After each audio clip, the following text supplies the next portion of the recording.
Hello and good evening, everyone. Welcome to this week's new episode of Primetime Gaming with Mr. BoomStick and some friends. Ladies and gentlemen, we are short tonight, but we're not short on stories. We're not short on talent because the Wandering Dutch, Crispy Bomb, and Everborn Saga are here, and I'm trying to send out the smoke signal to get another panel member or two.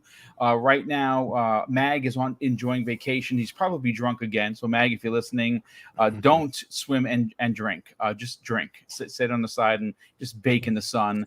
And Kay Asante had a family emergency, but thankfully everyone is okay. It was something small, a small hiccup with his son, but thank God, and of course, more importantly, everyone is okay, and he will be back next week. But we do have a guest here, and is he a guest or is he just like the uncle that just comes and just sleeps on the couch whenever he wants? Crispy Bomb, what's up, brother? How are you, man? What a description! Boom! What a description! Love it. Yeah, great to be here. We got some hot topics.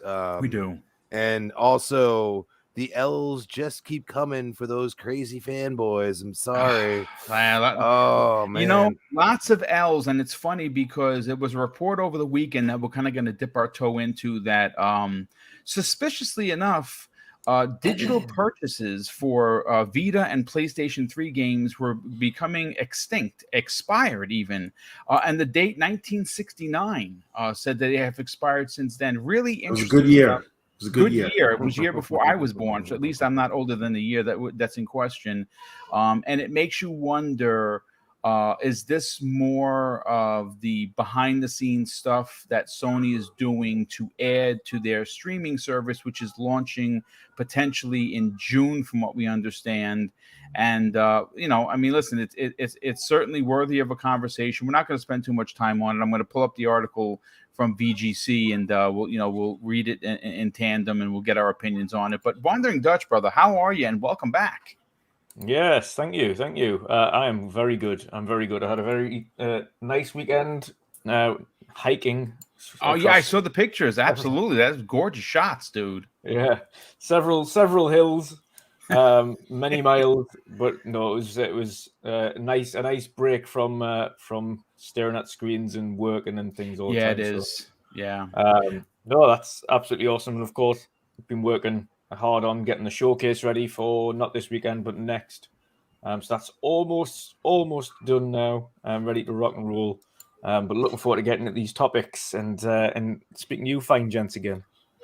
Yeah, well, listen, it's great to have you back, brother. And of course, last and no way least, the Everborn Saga, who is off camera tonight, ladies and gentlemen. And you know what? That's for good reason. He has an Elden Ring beard like mine, and he doesn't want to show everybody. No, how are you? No, it's a real shit show over here. I'm sending out the Kickstarter orders, and there are boxes everywhere. So listen, such is life. You have a property that's that everyone is excited to celebrate and support, and you know what? Good that you have boxes everywhere. That means that people are in fact supporting the Everborn Saga, and we'll get we'll talk about that at the end of the show.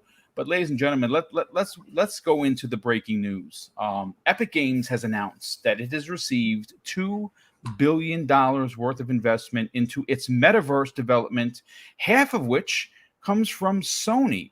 And the PlayStation maker, which already has a minority interest in Epic Games, has thrown $1 billion at the Unreal Engine creators and the Fortnite developer to create new social entertainment, exploring the connections between digital and physical worlds. Now, this comes to us according to a press release from Sony. And this is what they had to say.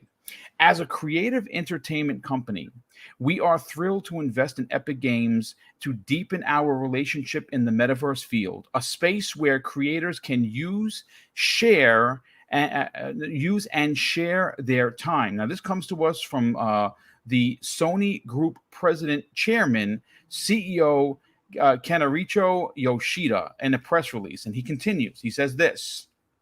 We are also confident that Epic's expertise, including their powerful game engine, combined with Sony's technologies, will accelerate our various efforts, such as the development of new digital fan experiences in sports and our virtual production initiatives.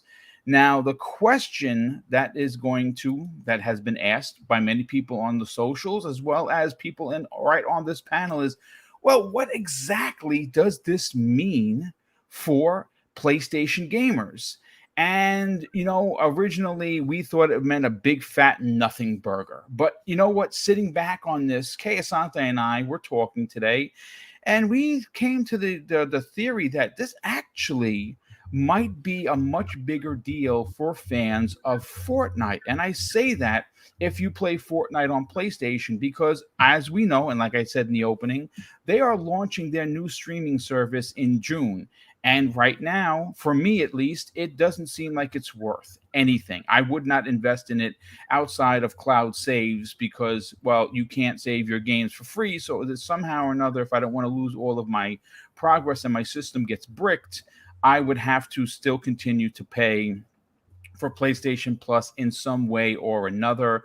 And I'm paid up until 2024. Hopefully I can still get these cards for $33 because that's the only, I mean, there's some of the games that they put in there, they are decent, but I only do it for the cloud saves because they don't allow you to offload your saves from your PlayStation 5 to, let's say, I don't know, a memory stick, or like in Microsoft's way of just, well, you have a game on Xbox, your stuff is saved to the cloud, and even if you come back 3 years later, it's there waiting for you. So it's one of the egregious things that Sony does that I am not a fan of. But speaking of Fortnite, folks, this is just my opinion. I'm going to get the opinions of the chat as well as the panel. There is a possibility that Sony could, in fact, offer the Battle Pass for free if you are a PlayStation Plus top tier subscriber. Now, I don't know if Epic would want to pass on those millions of dollars worth of microtransactions via the pass, which I believe comes once every 3 months. So there's 4 passes per year. But it's certainly, with a $1 billion investment from SIE or Sony, it would make sense that might be on the back end of the deal, and it could bring more players to, obviously, PlayStation and keep them there. Now, I want to go first to Everborn, because Everborn, you kind of said something that was very interesting. And you made mention of one box being known as the Call of Duty box, which will not be Sony anymore. That's going to be Microsoft. Wait till that Series S is on shelves with COD on it, and at $250, no less. There's a listen. We're going to get into the schematics of how I think you're going to see Sony potentially in third place this generation. I'm going to break down why I think that is, and the Trojan horse known as the Xbox Series S, as well as the streaming stick that is apparently going to be announced at E3 this year. This is the rumor that we're hearing.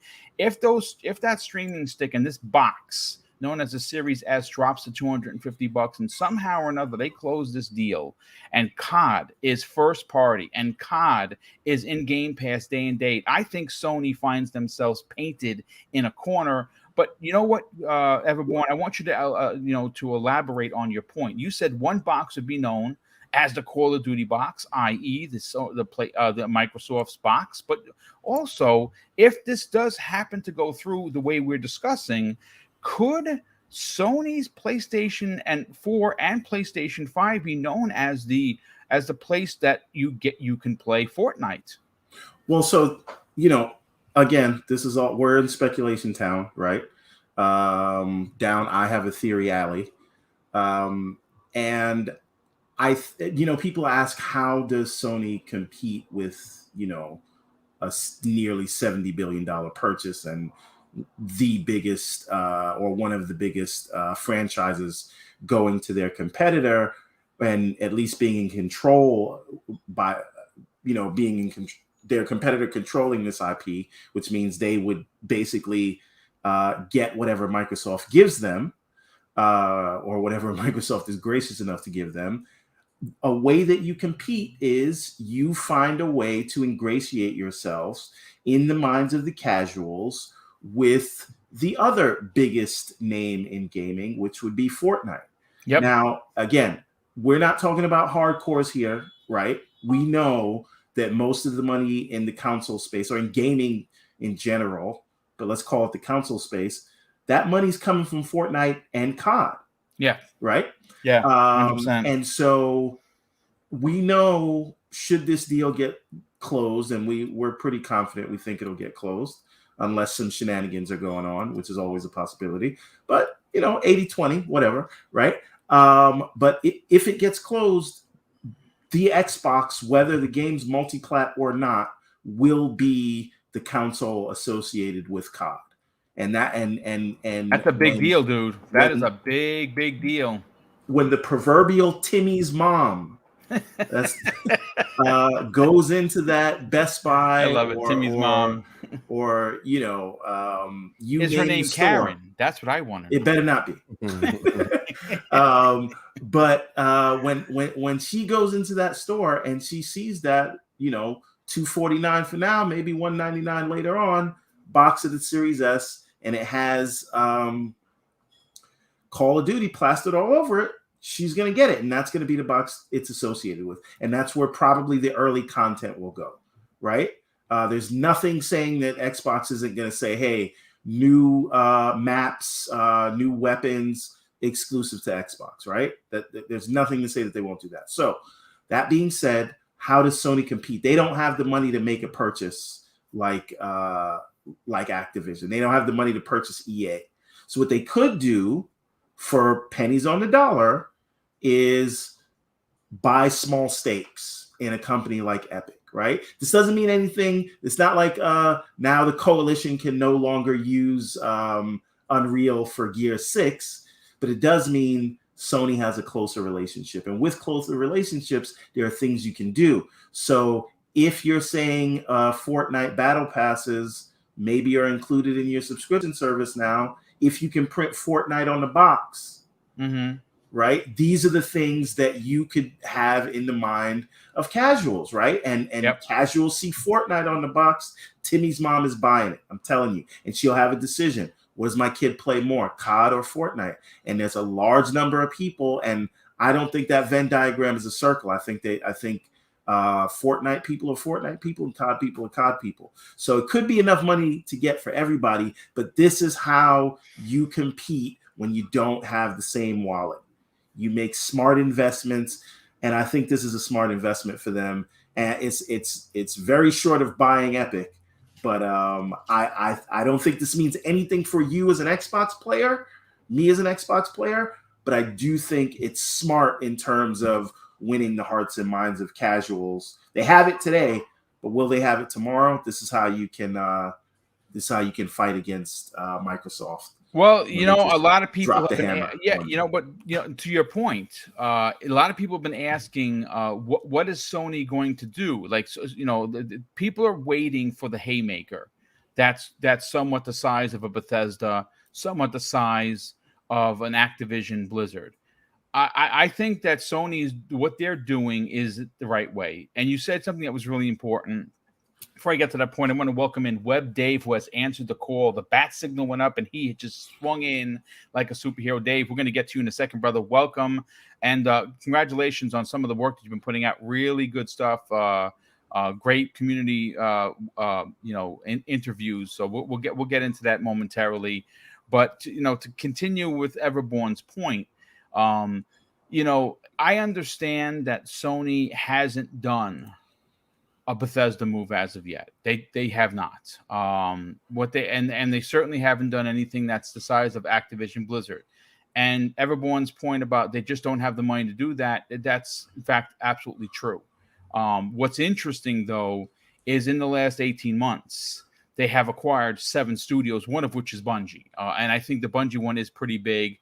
Not as big as some people would have wanted it to be, especially on the Sony side, because their games were, at least Destiny is going to remain multi-plat. I personally don't think that the IP that they're working on, which is a new IP, yes, sir. I'm sorry. I don't want to cut you off, but I think there's some confusion in the chat as to what I'm saying. This isn't about Sony buying Epic. This is about them making a strategic investment. Yes, yeah, so that they can have a closer I kinda got that. partnership. Yeah. Yeah, you got it, but Yeah.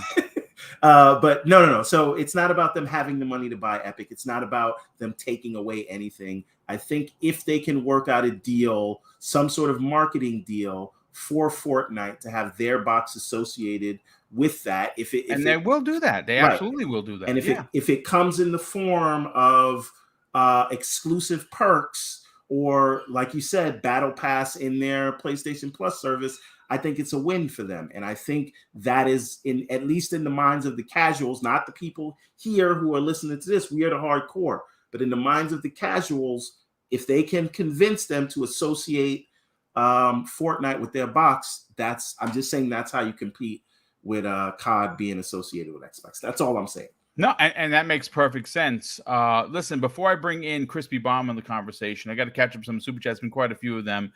Drawn TJ hits the first one of $2 and says, "Hi everyone. Well, welcome, brother. Thanks for being here, and of course, thank you for the continued generosity." And our good friend Kirby Zero Louise drops an outstanding $5 super chat and says, "I can promise you, as a programmer, that the 1969 date is a dead giveaway. It's a Y2K type of bug.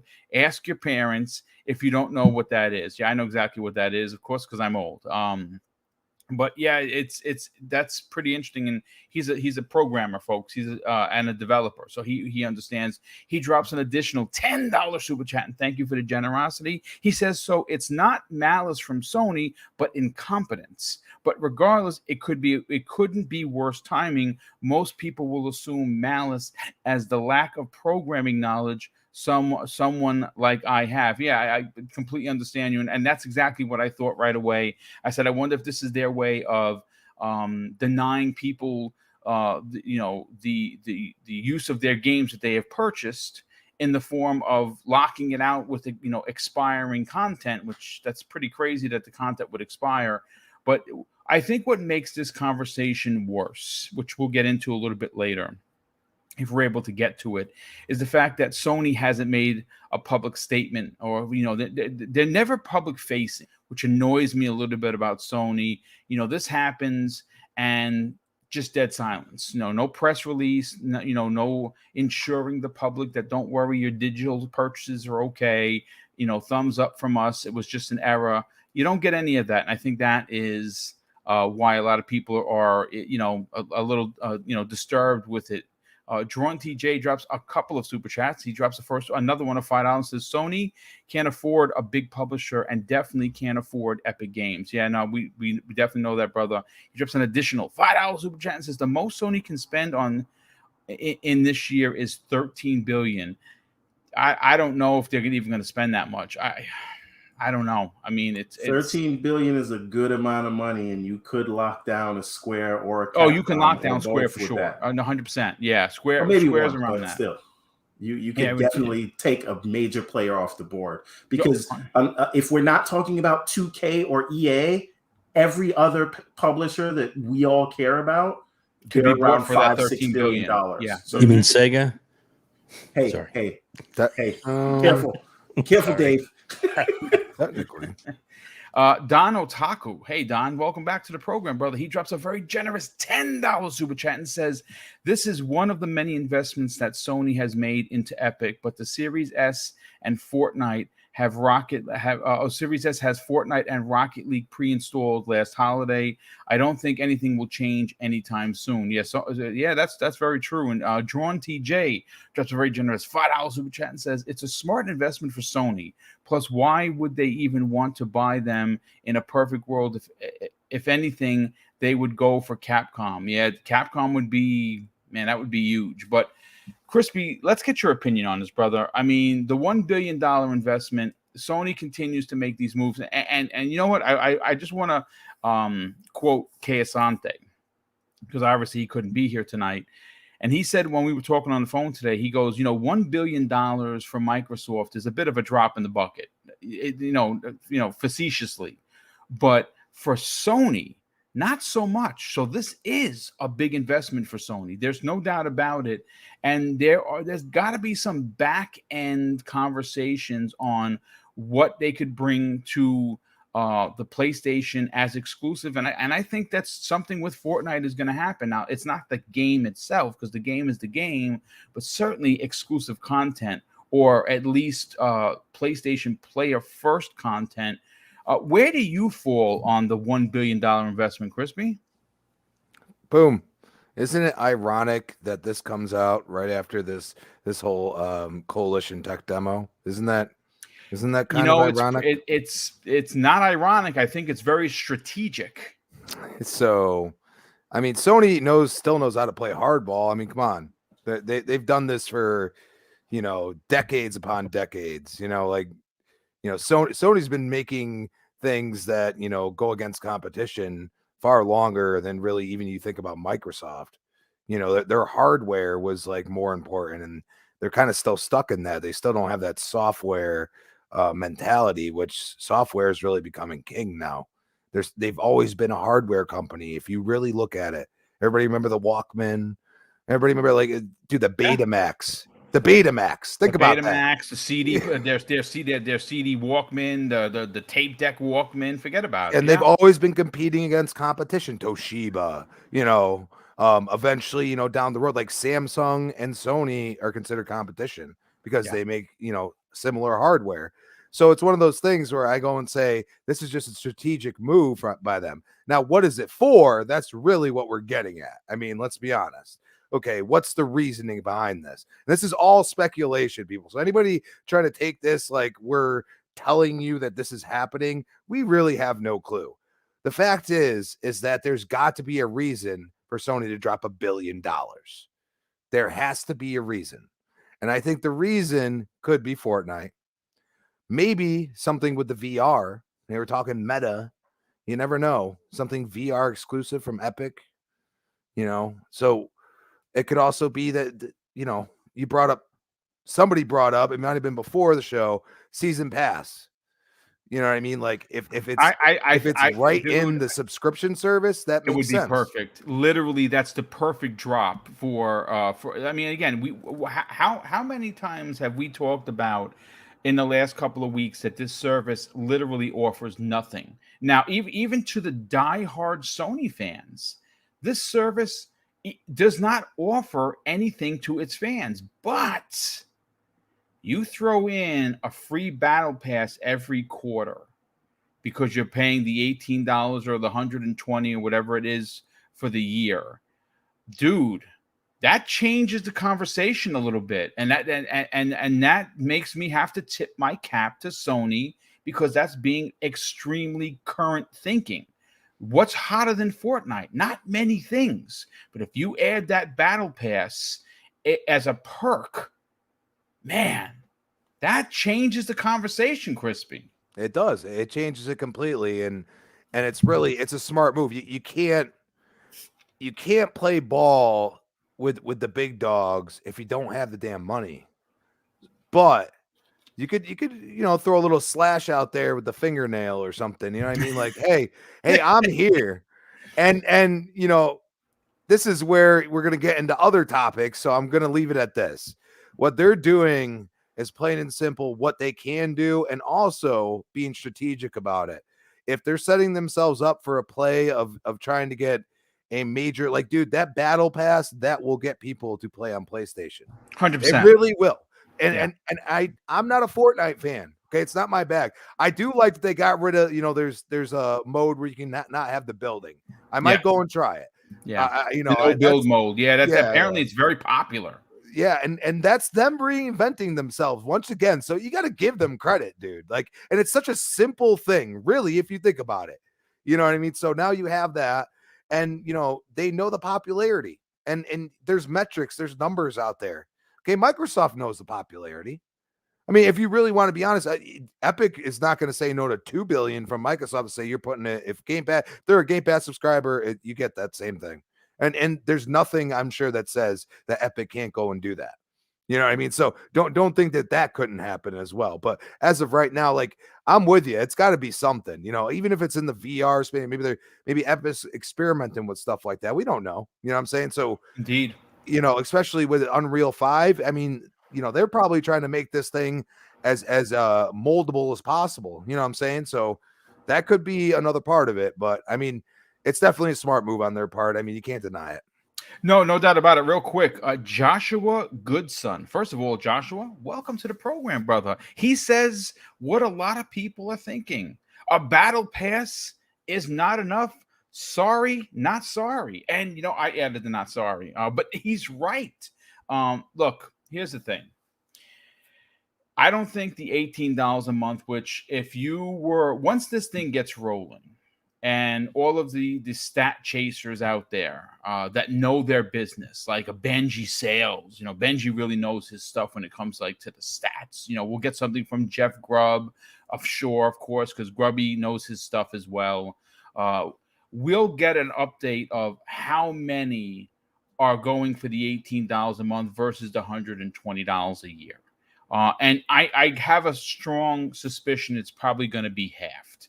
I think you're going to get half the people that are going to do it monthly because some people just may not have $120 to spend up front. They just, you know, this world kind of sucks right now, and it's tough for a lot of us to put, you know, I filled up, I got a Kia, folks, right?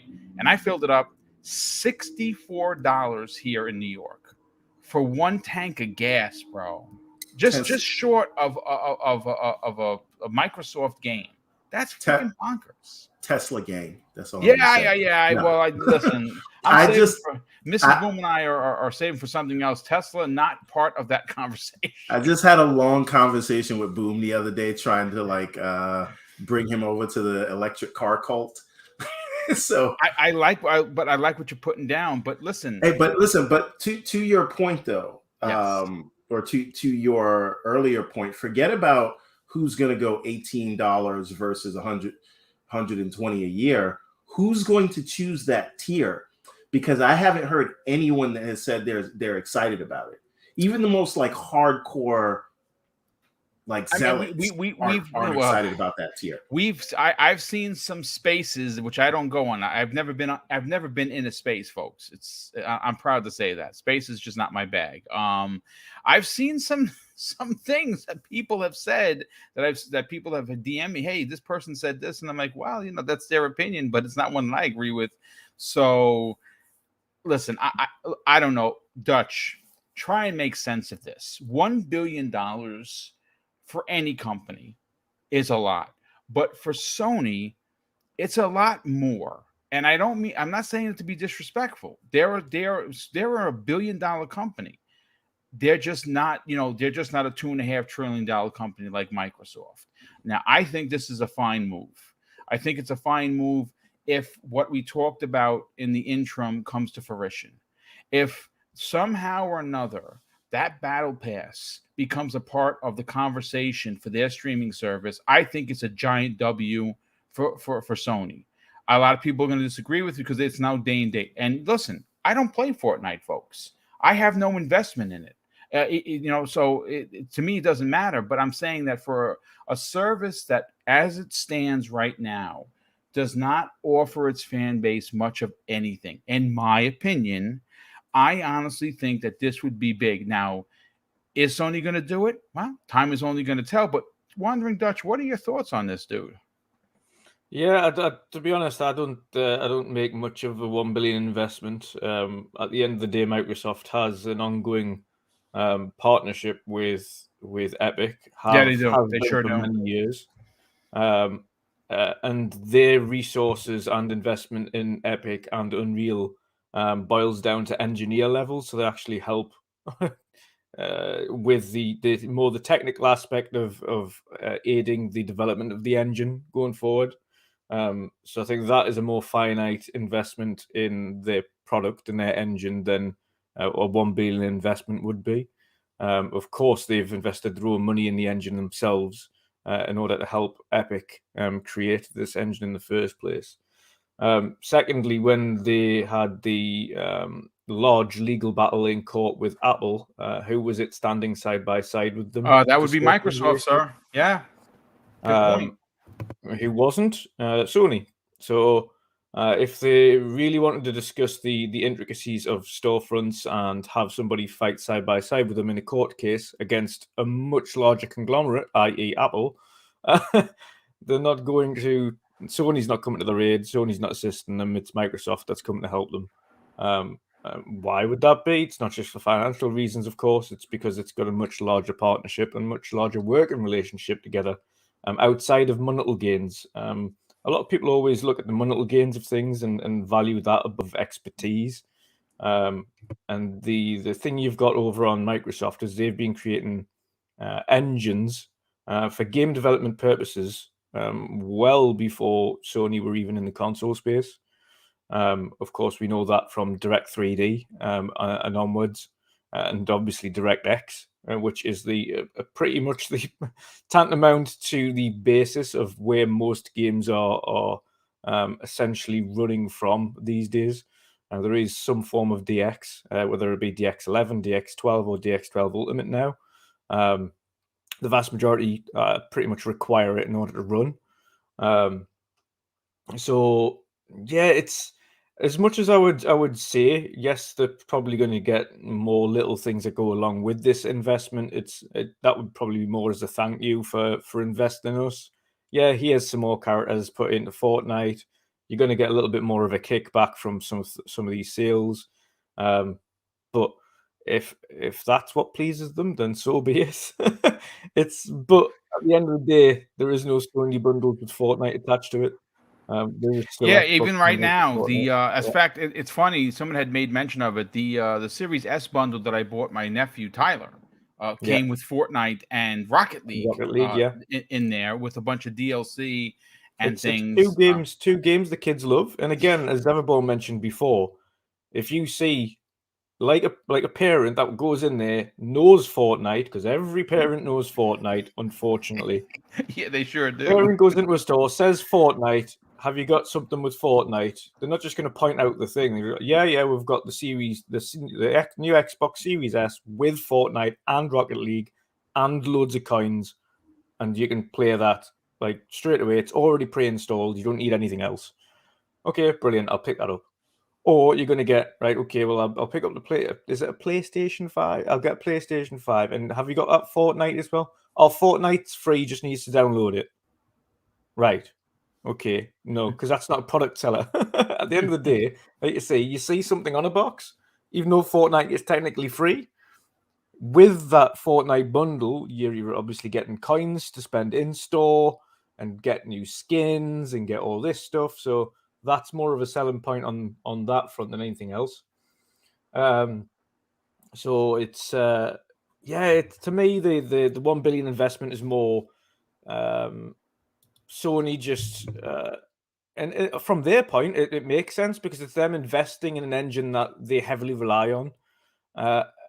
As much as Xbox do have a lot of studios that are now using Unreal Engine 5, they have a lot more engines under their wings than Sony have the ability to use. Of course, they've got the Slipspace engine. They've obviously the Coalition and Masters on Unreal. You've obviously got the EdTech engine from, which is just insane by itself. Anyway, obviously they've still got a good working relationship with Crytek for the Cry engine. Forza Tech. Yeah, Forza Tech engine, exactly, which is obscene anyway by itself. There's a literal abundance of engines, and then you've got the Creation Engine 2, of course. I do. They have all the stuff from IdTech.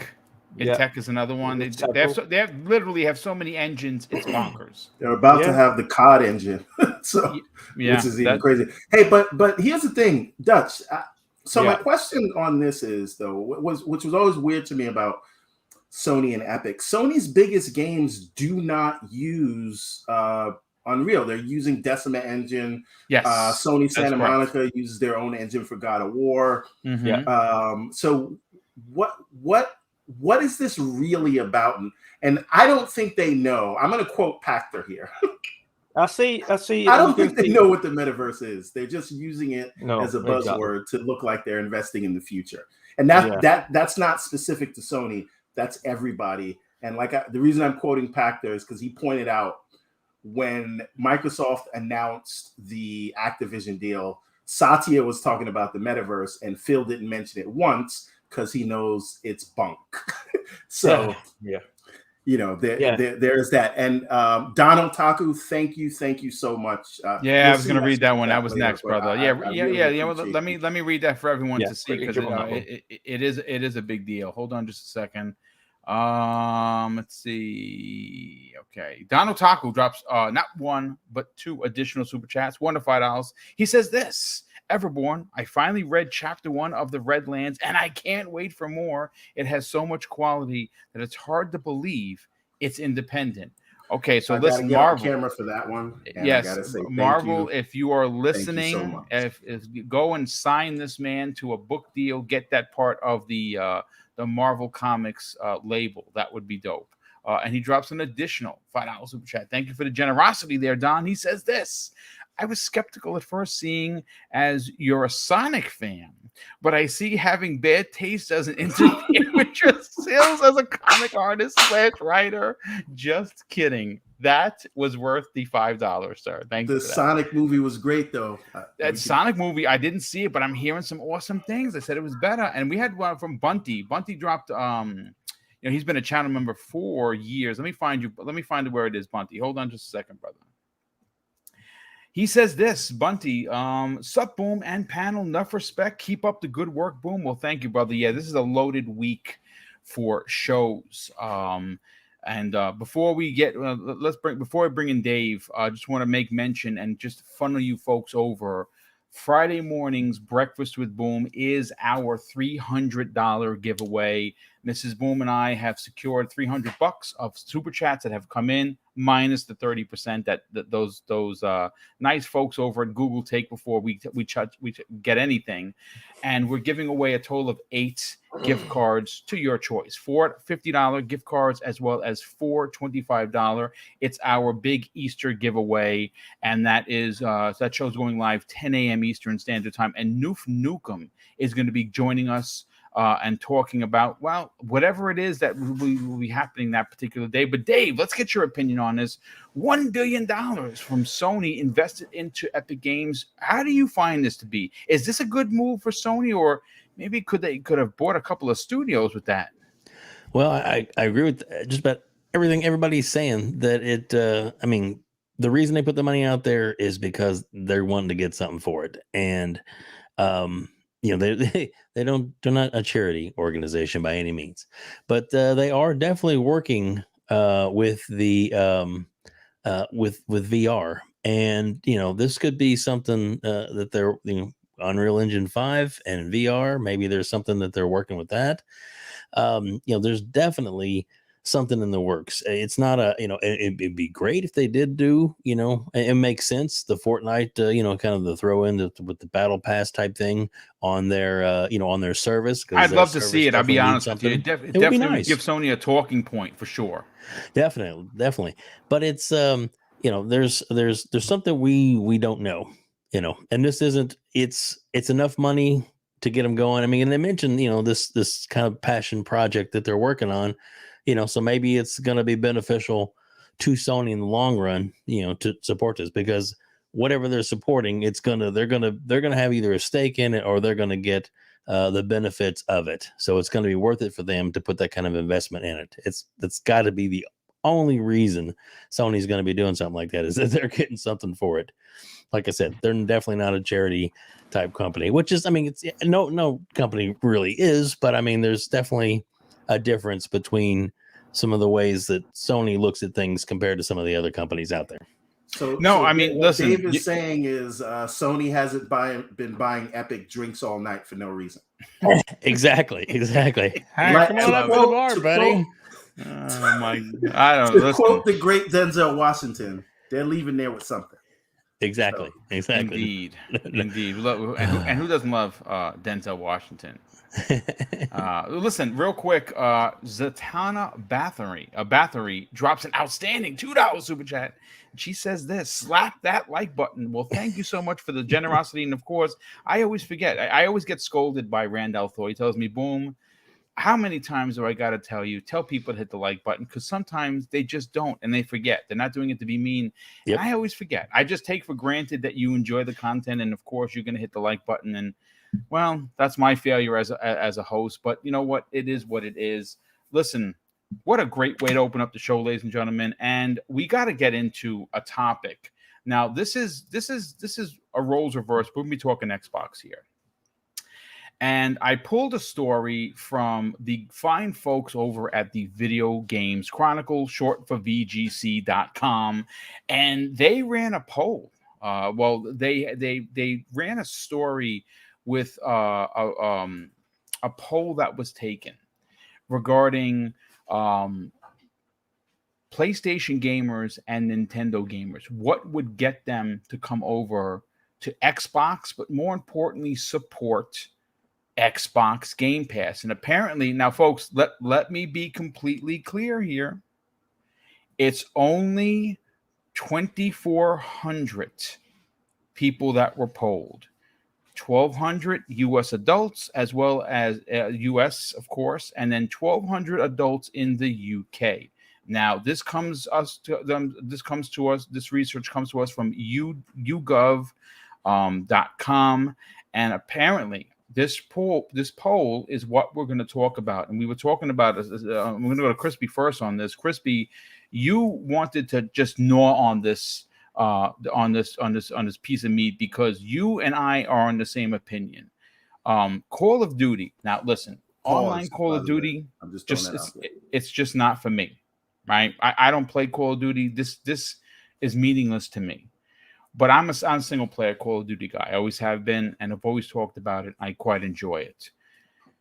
Crispy, we are in the same mind that when this deal is done and Game Pass is loaded with Call of Duty games, more importantly, every new Call of Duty game that is released is dropped into Xbox Game Pass day and date. We have a strong suspicion that we're going to see a roles reversal from last gen to this gen, where there's a good shot Sony gets painted and locked into third place. And I say that because Sony is never going to beat Nintendo. They're just not. I'm sorry. Nintendo is they're the kings of MPDs for what seems like 40 or 50 months already. The Switch just keeps winning. And it's old hardware. Wait for the Switch 2. It's going to be pandemonium. But why I'm saying this and why I believe this is because as big as the Battle Pass going into their streaming service launching in June could potentially be for Sony, Call of Duty being an Xbox first party is going to be massive. And folks, just take this with a grain of salt. This is one man's opinion. I could be 1,000% wrong. We know that Sony right now is in a bit of a pickle. They can't get the PlayStation 5s to their customers, and that goes for both versions, the $400 version and the $500 version, both digital and physical. Whereas somehow or another, according to some reports, Microsoft has paid extra to get these chips done, and the Series S, which is $279.99 right now, in Target, at GameStop, probably at Walmart, even maybe a few dollars cheaper at Walmart. That's $279 versus a $400 digital. So digital versus digital, it's $130 less for the Series S. And right now, I have a strong suspicion that they're going to turn it up come the holiday, and that Series S is going to drop down to $250. And again, this is just speculation, Crispy. When Call of Duty becomes first party, because this deal is going to get done, I don't care by hook or by crook, it's getting done, and it's probably getting done this year. How dominant could Microsoft and Xbox become if they have a $250 box? But more importantly, Crispy, the $100 rumored streaming stick being announced at this year's E3 or Microsoft's event. How devastating could this be to Sony? It could be absolutely devastating. You got to look at it this way, okay? And this is the way I'm looking at it at this point. Do you know why I got Game Pass originally? Wasn't because of all, the people that were really touting it when it wasn't as good as it is now. It wasn't those people. It was the fact that you had Gears 5 Yep. in Game Pass, day and date. And I had that, and it would always pop up, want a free month of Game Pass, free month of Game Pass. Finally, I clicked that damn button. Okay? You know, And funny is Noob Nukem, the Mr. Fiscal himself, eventually had to drop to the knee and bow the head to the Xbox Game Pass. yeah, so it's one of those things like you look at it from a Call of Duty player, like there are so many that it's like me for Gears, they're for Call of Duty. Okay. And that's the way I look at it. And they're absolutely like they would absolutely mop me up like they're the mop and I'm like a puddle that just absorbs immediately. I'm just done. I've just disappeared, and that's the type of people, and that's all they play. Like the majority of the games they play is that. Okay. And you say, I get that day and date for a single price, no matter what one comes out from here until eternity. And not just that, I get all of these other games. I mean, is it the day and date thing does matter. Okay. I used 100% matters. I It's so we important paid- to the conversation that it almost makes Sony's service absolutely irrelevant. and you got to look at it this way, okay? Because people are like, oh, you're just, they got these new things where they're like, oh, you pay for the actual like DLC and you get early access. We've been doing that forever. Anybody remember paying to play a beta? Hello, people. Yeah. Okay, we've been doing that forever, and probably literally instead of them calling a beta, it's early access now. Yeah. I mean, in realism, because I played beta right up until the game launched on like Gears titles, on a bunch of other like multiplayer games. Okay, so it's one of those things like don't say that it's not the same. It literally is the same. And like, yeah, you're gonna pay a little more, but that's if you want to. It's a choice. Okay, but when the Yep. game's actual release date is, I didn't pay nothing. I booted it up. And you're gonna have FOMO at times, but you know what? I mean, do you want to drop all that money or wait a day and a half, 2 days, maybe a week at the most? You know what I'm saying? That it's unnecessary. And that's where a COD player is gonna be like, dude, like I still get this at the release date. This is when it's gonna release on Sony. I paid the $15 and I get that, and I don't seem to like, have to worry about anything else. Cause I'll tell you right now, been on Game Pass for a long time. I got all my saves, I don't have problems like that. Like, yes, I'm sure there's a few and far between, but I see a lot of like weird things happening on Sony's side, especially in their networking and everything else. It doesn't add up. Like there's too many mistakes going on. It's too convenient, as I like to call it. But at the end of the day, Microsoft is they're a better software company. And I think this is where you're going to start seeing that it's going to be a relevant talking point when, Microsoft starts beating them 2-1 at times, which is just crazy. So this is where I go and say, here's your lifeline, you crazy fanboys. Just don't ever bring up sales again because there's no reason to. Yeah, That does not. Yeah, you're onto something. That does not make the game box, plastic box you love irrelevant. What makes it irrelevant is your thoughts that it's irrelevant, and that's a you problem, not mine. I mean, listen, what you're putting down is certainly worthy of a conversation, and the day and date thing. Again, do I think Sony's eventually going to bend the knee? Yes, 100%. I think they're going to have to.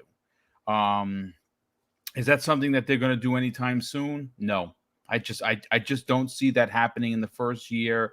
I actually see what I see happening with Sony before day and date into their service is day and date to PC.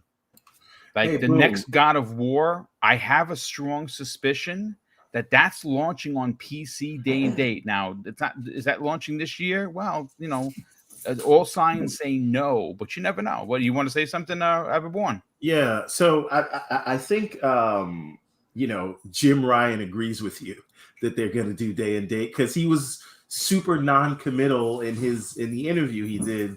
He left himself plenty of wiggle room. Yeah, he 100%. said, this is what we're doing today, and it could change tomorrow. Meaning they're just going to look at how bad they get sort of shellacked, and they want to make as much money as they can which is their right and their duty, their fiduciary duty. So I'm not saying, oh, corporation makes money.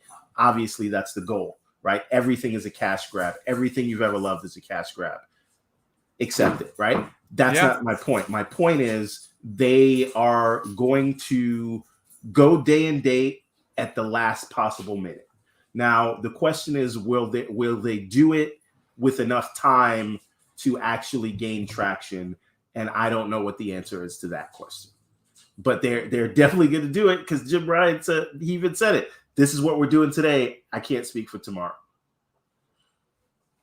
I mean, listen, yeah, he's you know, they don't call him they don't call him Dancing Jim Ryan for nothing. Right, he's light on his feet, but indeed he is. Your other point about day and date PC, I think that's going to be a requirement before they go day and date in their service, because I do think Microsoft benefits a lot from the Steam sales with the games that they're putting into 100% Game Pass. Yeah. So and their development pipeline is not really set up for that today. I think that's what Nixus was about, but they're moving in that direction to where they can go day and date PC, get more sales there, and now once they're benefiting from the Steam sales, they can now afford to put games in their service, which they can afford it now, but you know what I mean.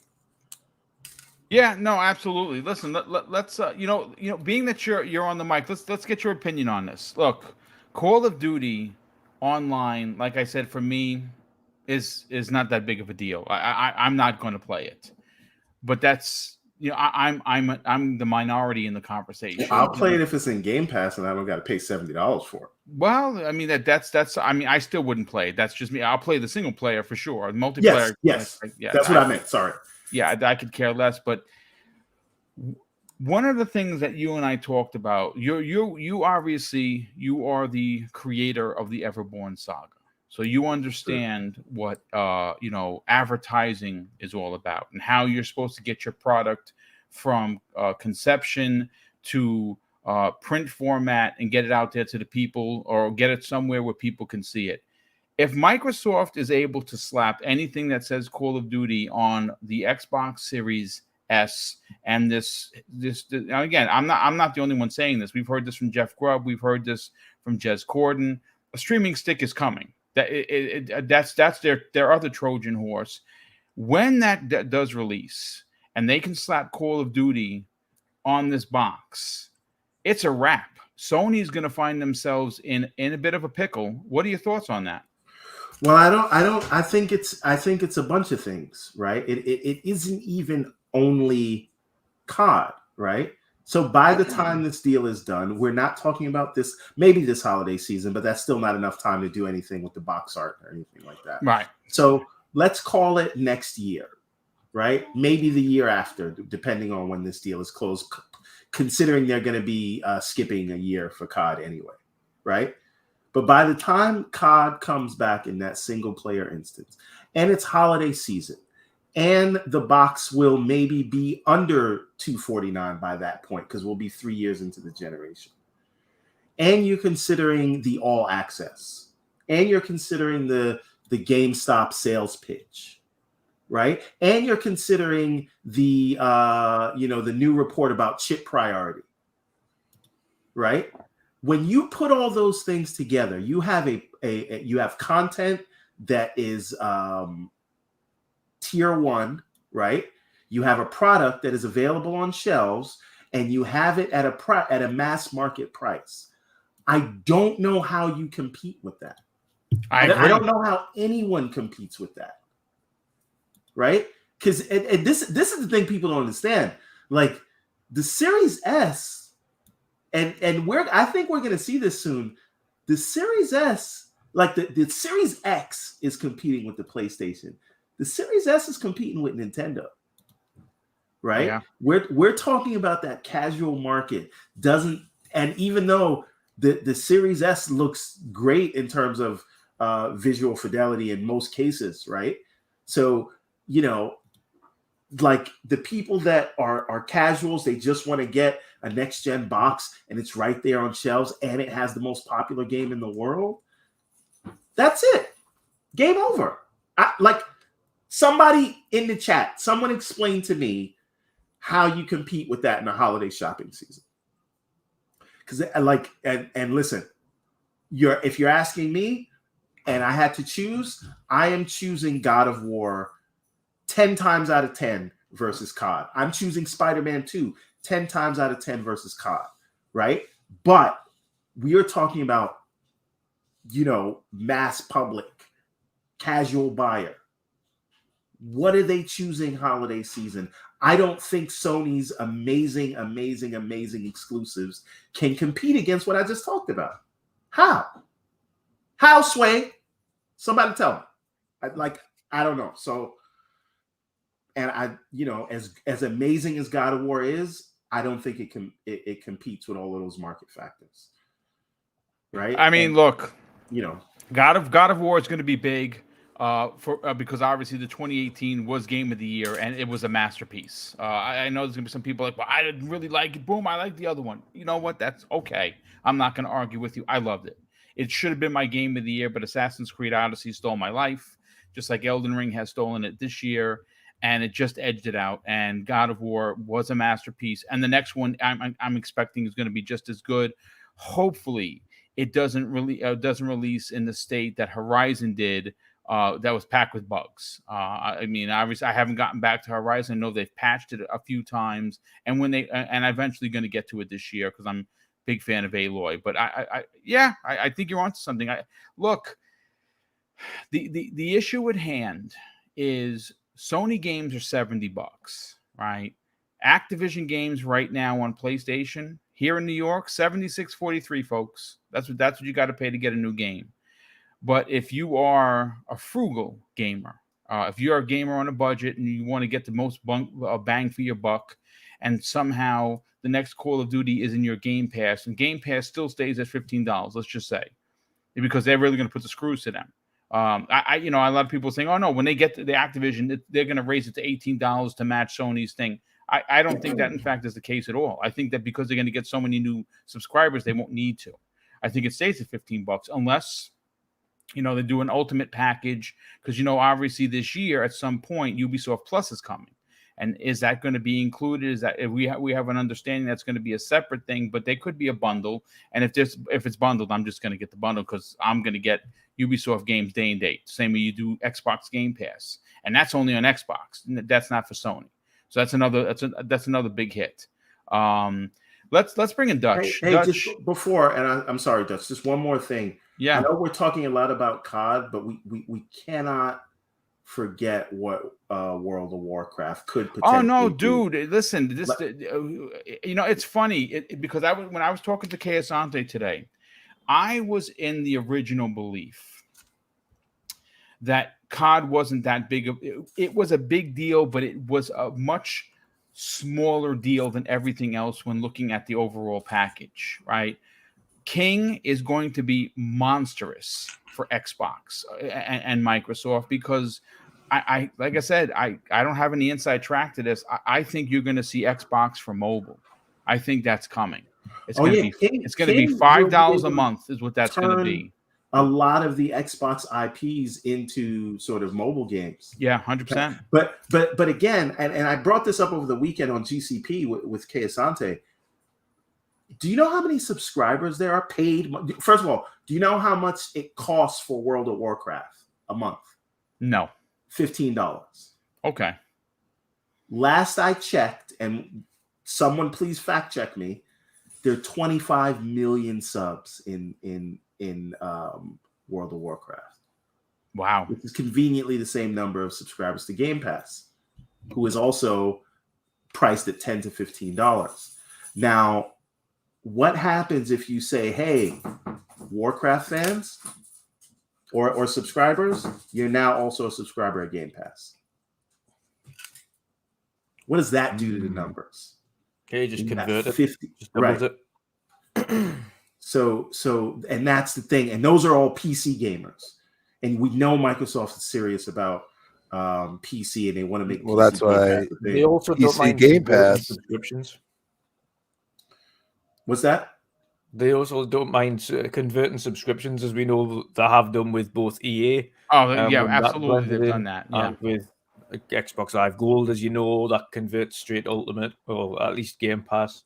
So they won't mind just saying, listen, if you have a subscription to World You're of going to be Warcraft. grandfathered into Xbox Game Pass. Yeah. So Doom Reaper in the chat says that cuts their profit in half. I don't know what that it does, because Warcraft players are not like, what's the Venn diagram of Warcraft paid subscribers and Game Pass paid subscribers? I don't think it's a lot, right? I mean, it's still microtransactions, and at the end of the day, the sub isn't even what makes them money. The sub is the sub, and look, I'm no mathematician here, but if $15 for Xbox Game Pass Ultimate versus $15 for Warcraft, and they move those millions of people over, they're still getting their $15. Exactly. What they're doing for the World of Warcraft community is saying, hey, you get WoW, but you also get 500 games and first party day and date. That can fill out the gaps between WoW updates, right? Indeed. And if it's also Ultimate, then that means you're going to have cloud play as well too. Right. Yeah. Right. And so now, if let's say there's 6 months between updates for WoW, guess what? You've got 500 games to play in that 6 months, right? So you don't cancel your subscription while you're waiting on another WoW update. I don't know if they're going to do this, but it seems like it makes sense. So you add that's 50 million subs roundabout. And then if they do what we think we're going to do, which is convert gold members to Ultimate member or to Game Pass members, what does that do to the numbers then? And that's before you start talking about COD.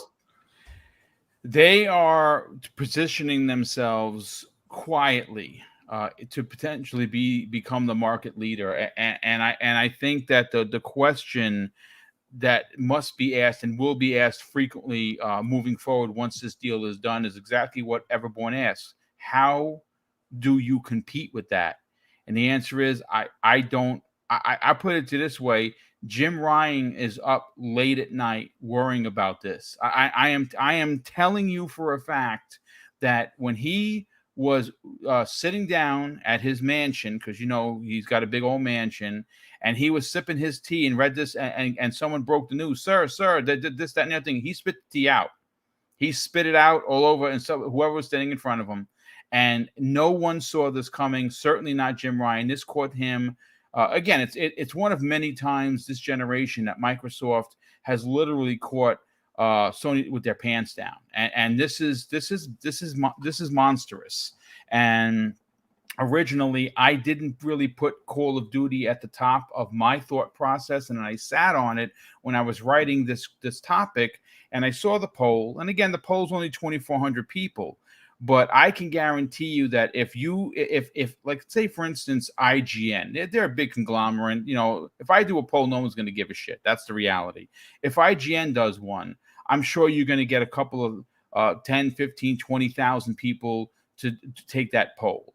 And if it was a poll that said, hey, are you coming to Xbox Game Pass if Call of Duty's in their day and date? I have a strong suspicion your percentile is going to be high. But Dutch, I don't even know how you're going to tackle this. This is again, for me, I know Call of Duty is big. It's super important, and I think it's one of the mainstays outside of Blizzard potentially becoming great again, because that's the PC market that Microsoft wants to be a part of the conversation. King being the important conversation in mobile, but also in the gaming space.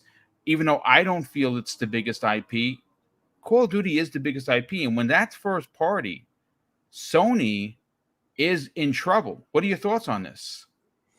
Yeah, I mean, I think it's even greater emphasized after the back of this year with both, let's say Vanguard wasn't well received, but even Vanguard doing poor numbers still outplays a lot of its competitors.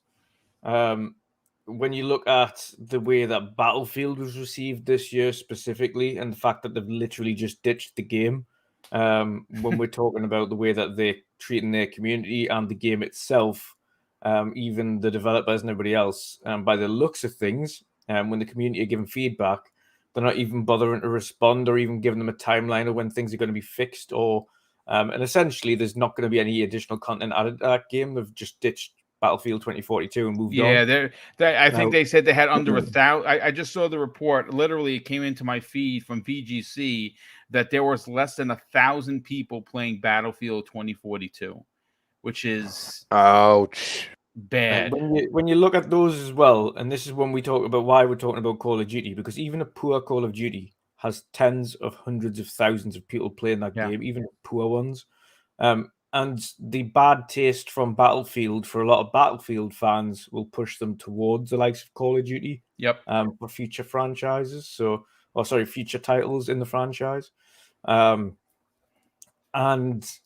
you can't underestimate the power of the casual gamer, because the vast majority of the gaming market is casual. The vast majority of console sales is casual. The whole purpose of a gaming console is for the casual players, the living room players, to play on their things. The absolute hardcore of hardcore gamers is on PC. And the reason for that is because it's a ball ache. It takes a lot of intricacy on know what you're talking about in terms of to get the hardware right, to muck around with the settings daily, to ensure your drivers are updated all the time. Like hardcore players, actual hardcore gamers are mainly focused on PC. Yep. Yes, there's the occasional hardcore players on console. Of course, they still use it for things like Evo tournament, etc. But the casual market is very much console. The vast majority of sales is third party on console. It will always stay that way. As Everborn's mentioning, yes, Sony have some fantastic first party exclusives that you're not going to get anywhere else. Some amazing experiences. However, no matter how many you think you're going to get on the likes of God of War or Horizon, it's not going to compete with the sheer volume of players that you're going to get in Call of Duty or Fortnite or any of those third-party games, because they sell like hotcakes. Yeah. Even when they sell poor, they make fortunes. They're filled with microtransactions, season passes, expansions, maps, weapons and skins and X, Y, and Z that are just going to continue to make them money hand over fist. Players keep coming back. There's additional content throughout its lifespan, so people are always within that game. This is why you see Sony look towards games as a service games. Call of Duty is a games as a service game, much like a lot of others are. That retain players because they bring new content to it on a monthly, if not quarterly basis, whether that's new maps, whether it's new skins, whether it's new game modes, timed game modes, seasonal events, you name it. That's the type of stuff Sony wants to get into. And COD going into Game Pass is most definitely going to draw a whole new host of casual players over to Game Pass as soon as they hear that. The problem you've got, and the only problem you've got in a market where there are still physical game stores,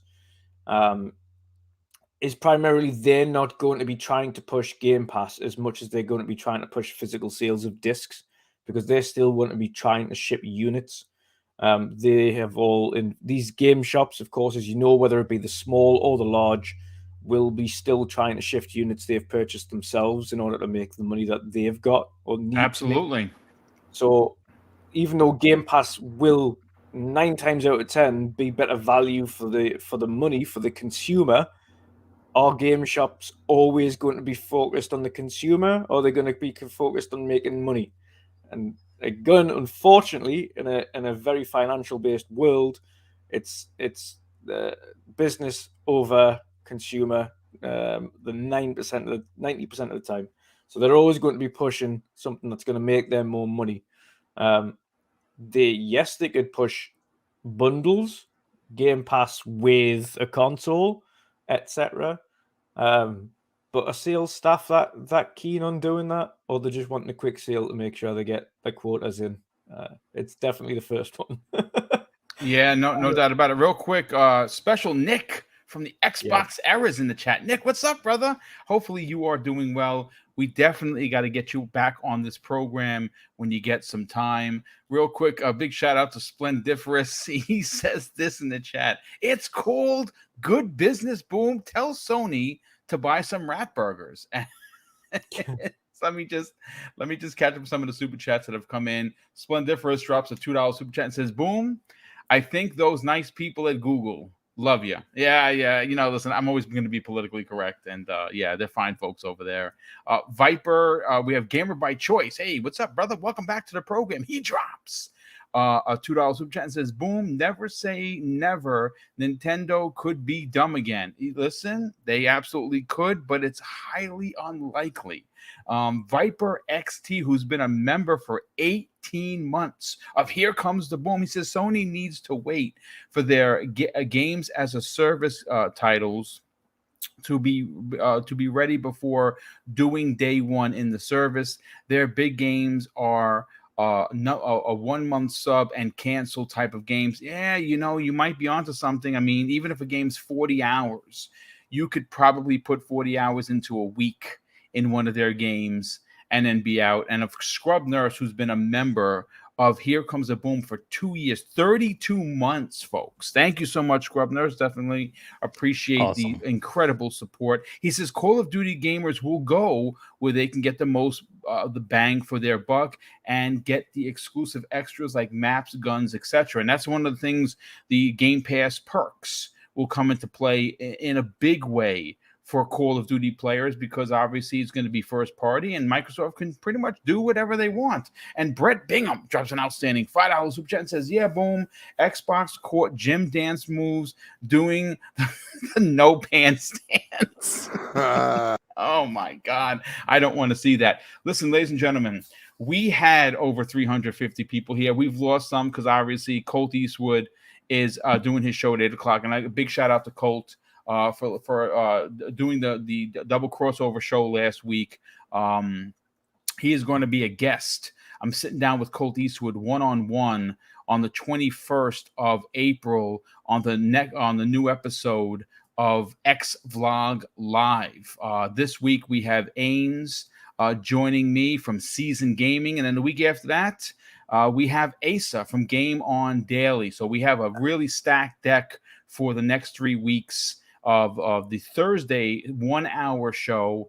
Listen, if you're here, folks, so I'm just looking at the numbers, and I know that I don't really like to break balls. We have 81 likes. We have 350 people here. What is the deal? I don't understand it. It's one button. Trust me, I'm not Google. I'm not going to charge you 30%. Hit the like button for the love of Joe. I don't know which Joe, but it could be Mr. Bad Bit Joe. For the love of one Joe, of many Joes, hit the like button. All Joes. All Joes. How about G.I. Joe, my favorite toy of all time. It helps out Boom a lot. Yes. Web Dave, let's get your opinion on this. Like I said, you know, I'm not painting a doom and gloom picture for Sony.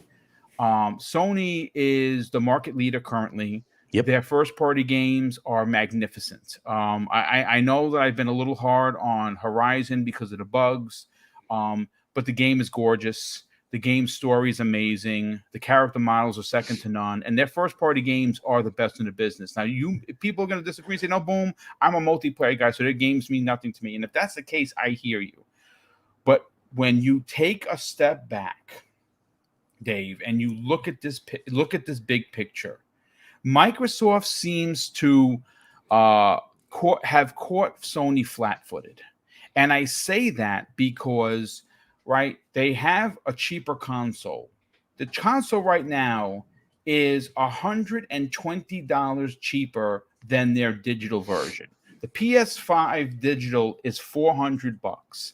The right now here in the States, maybe in someone else's country, it's $300 still. Here in the States, it's $279.99.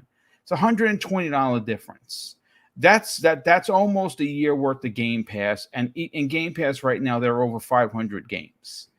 Now, and when you factor in the streaming stick that has been rumored to be coming, when you factor in the deal that was announced earlier this year in January, and of course the headline Call of Duty is going to be Xbox first party. I've said it on the show already, and I'll say it again. Sony's in a bit of a pickle. What are your thoughts on this situation for COD being day and date in Xbox Game Pass and potentially still for sale on Sony? Because obviously they said they're keeping Call of Duty multi-plat. I personally don't care because I know where I'm playing it. Some people are going to stick with their PlayStations, but they're going to have to spend $70. Maybe. You're right. Now, there's a couple of points I want to make. One of them is that once it's owned by Microsoft, they could actually make a conscious decision to say, you know what? We're going to sell you COD for $60. Because if they own the company, they could make that price point.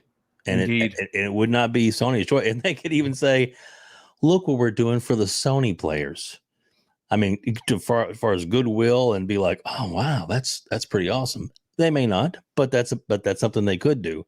And everyone made a point earlier, and it was a good point that that if the deal went through before this year, that they really wouldn't have any way of marketing it. But that's actually not true. I worked at GameStop as a manager for 12 years, and I can't tell you how many times, especially in the holidays, if this deal goes through in November or December, Microsoft is sending out to every retail store there is, a big, huge sticker to go on every box and a insert card where managers have to go in and insert either 3 months of Game Pass or whatever it is, and a big thing saying, hey, come to Game Pass, play it here. And there's going to be a big sticker on every single box. I appreciate the insight. I didn't know you worked for GameStop for over a dozen years. That's incredible. Yes. Yeah, and it's they would definitely do that. Even smaller retail outlets, and that would, of course, I mean, they could do it as late as mid-December, as long as it's before Christmas, and they have them in stock or can get them in. They can slap that on anything.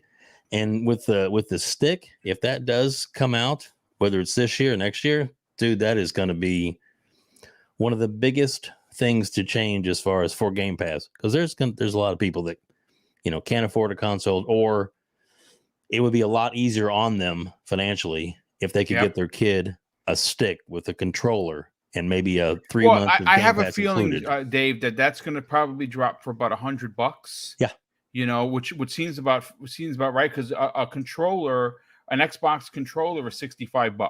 Mm-hmm. Even some places 70, right? So let's just say, for instance, I mean, the stick is going to cost them $5 to make, right? It's not going to cost them a lot of money. So they're actually potentially going to make a couple of bucks on each one of these devices, these $100.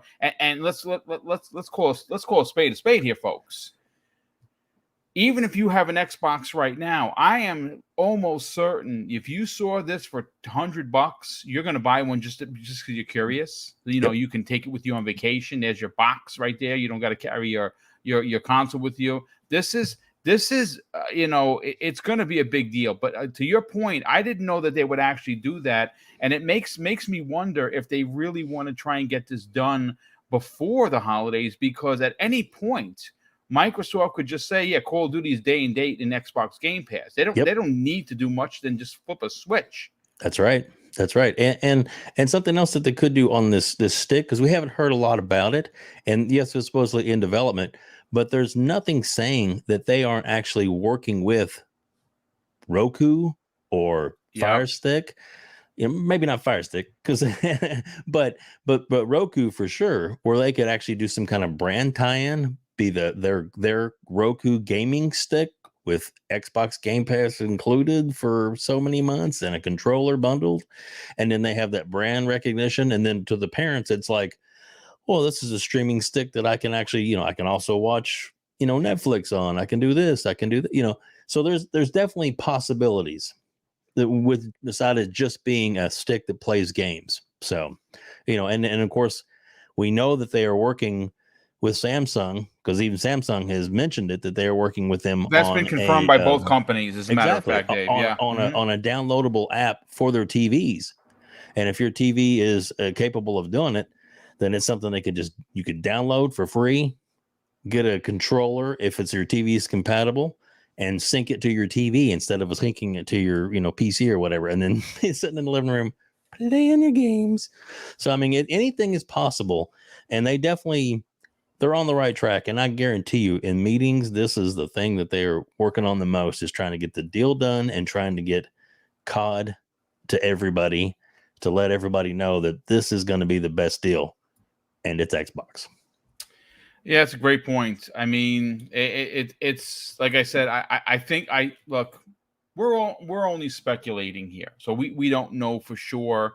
But it looks like it looks like Microsoft may be the victor for a multitude of reasons, and they just seem to have played a smarter game this gen than Sony. And I know a lot of people. We have a lot of Sony fans in here. I'm one of them. We can argue all day long, right, that Sony does have the better first party games, and I would agree with that. Here's the problem with that, though. There comes a point where their games they're taking 5 years to come out. Okay, so this year on paper was a banner year. You had Horizon, again it did pretty good in meta, right? You obviously have Gran Turismo. That was supposed to be the second coming for the revival, right? They had Sifu, which is an excellent game. Unfortunately, no one's talking about it. And they had a few other, exclusives. The Square Enix game, Forsaken, is coming at the end of the year. We don't know if that's going to be a hit or a miss. It's Square Enix, so you don't know. But let's just say it is a hit, right? And if God of War releases this year, I still don't think it does. What happens after this year? What does Sony have? I mean, we know Spider-Man 2 is coming. That's going to be dope, but that's not coming out until I think they said holiday 2023. Is it maybe next year? And Wolverine, which is going to be dope. That's a day and day. Hopefully they have like some sort of special edition with Wolverine claws, because I'm definitely getting that. But Sony, they don't have a lot, in development from what we understand. I mean, they're sure they're working on stuff, but we don't know, as opposed to what we know what's coming from Microsoft. But look, at the end of the day, this is all speculation. It was great conversation. Folks, we're not done yet, because I'm going to bring into the conversation, because we still got some time. We got over 35 minutes left of this show, and we're going to give you a show.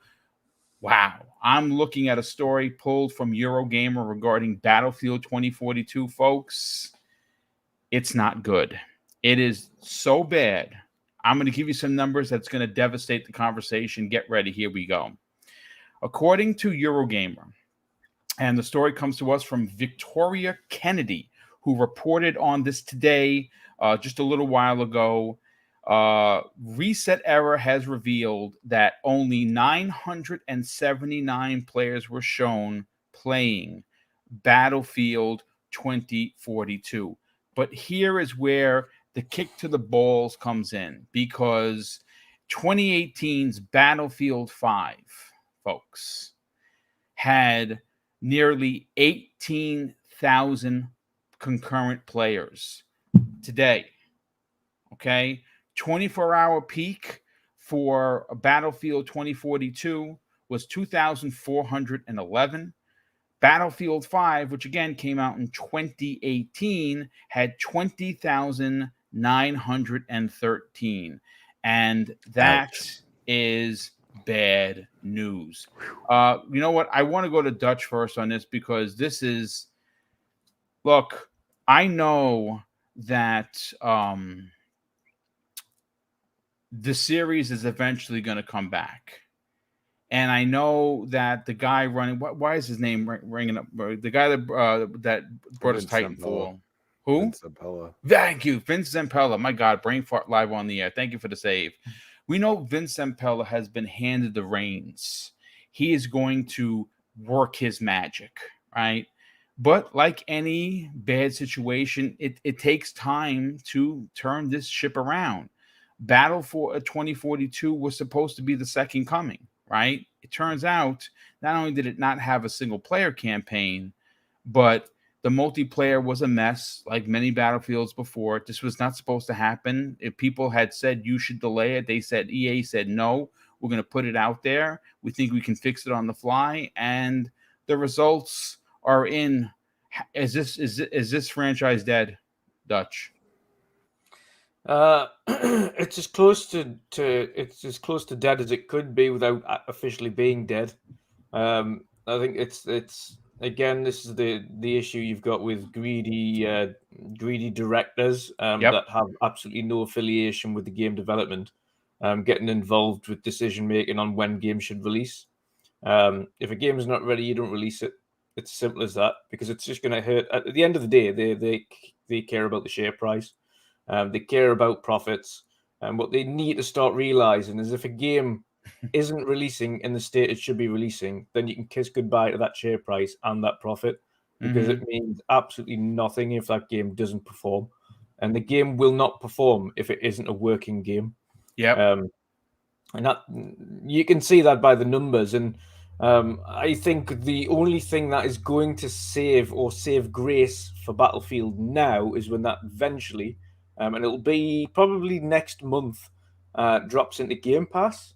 Yes, that's right. Yeah, they should see a large boost for sure. Yes, a large boost. The main issue they've got, from what I've gathered, and I had Battlefield 2042 pre-ordered. I played the beta just before it released, and it was an absolute mess. Decided to avoid picking it up, and I'm glad I did, because it didn't really improve much after that. Now I'll try a little bit more and see how they've progressed when it drops into Game Pass, but it's not a game I'll be picking up with my cash, that's for sure.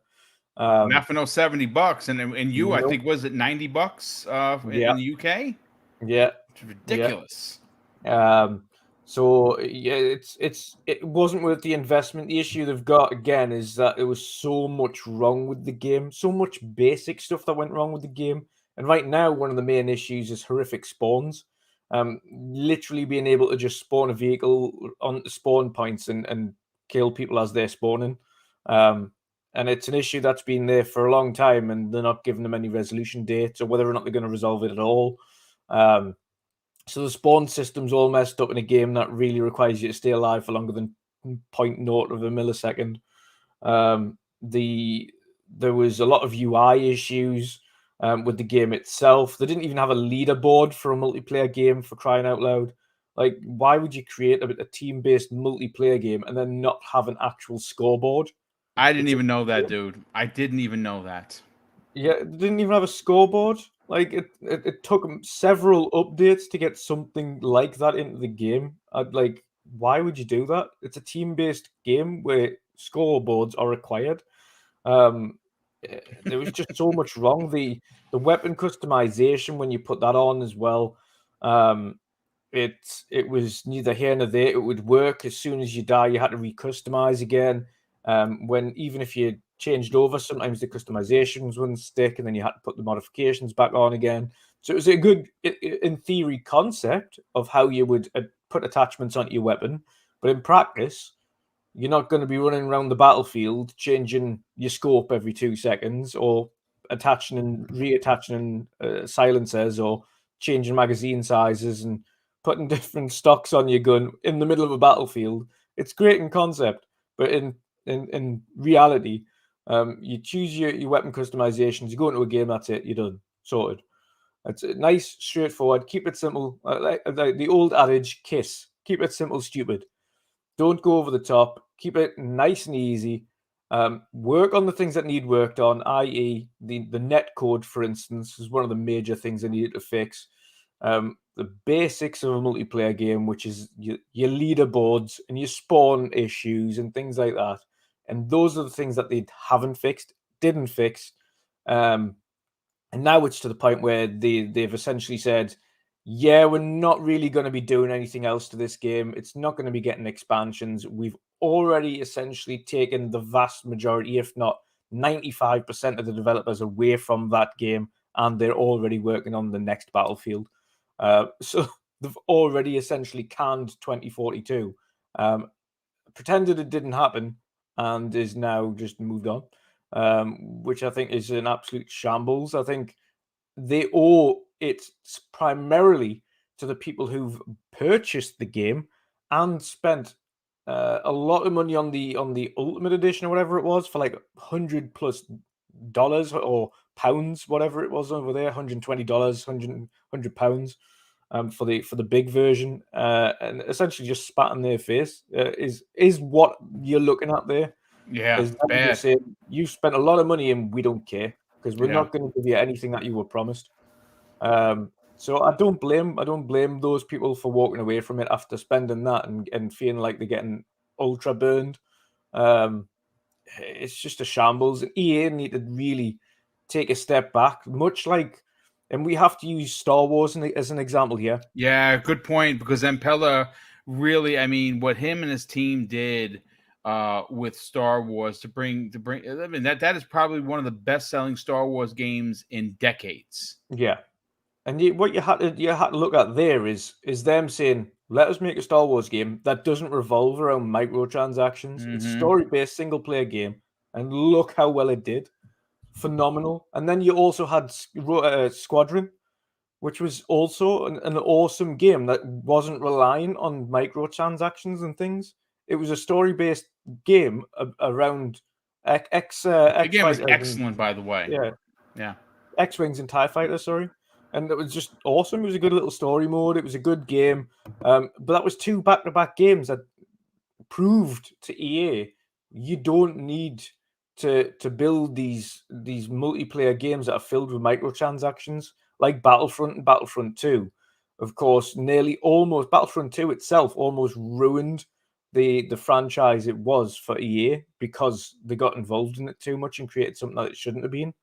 They need to do exactly the same thing for Battlefield. They need to take a step back. The executives need to just disappear, let the developers do what they need to do, and create a game that they're happy with putting out.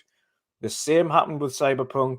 The developers said to the CEOs and the directors, it isn't ready. They pushed it. Look what happened. And it's same old story. We're seeing it time and time again. Directors are getting too involved with the decision-making process on when to release a game that they're not involved in. Yep, 100%. Yes, they might be controlling the money aspect of it, but at the same time, as I mentioned at the start, if that game doesn't perform, you can forget any money you thought you were going to make on that game. So what's the point in pushing it out early? Because you've already lost the money if you're going to do that anyway. So yeah, it's a damn shame. You know what? Let's bring in Crispy Bomb, who is the multiplayer champion of us all. Obviously, you play multiplayer games on a regular basis. How bad is this for Battlefield, dude? Under 1,000 players on one of the supposedly biggest games of last year.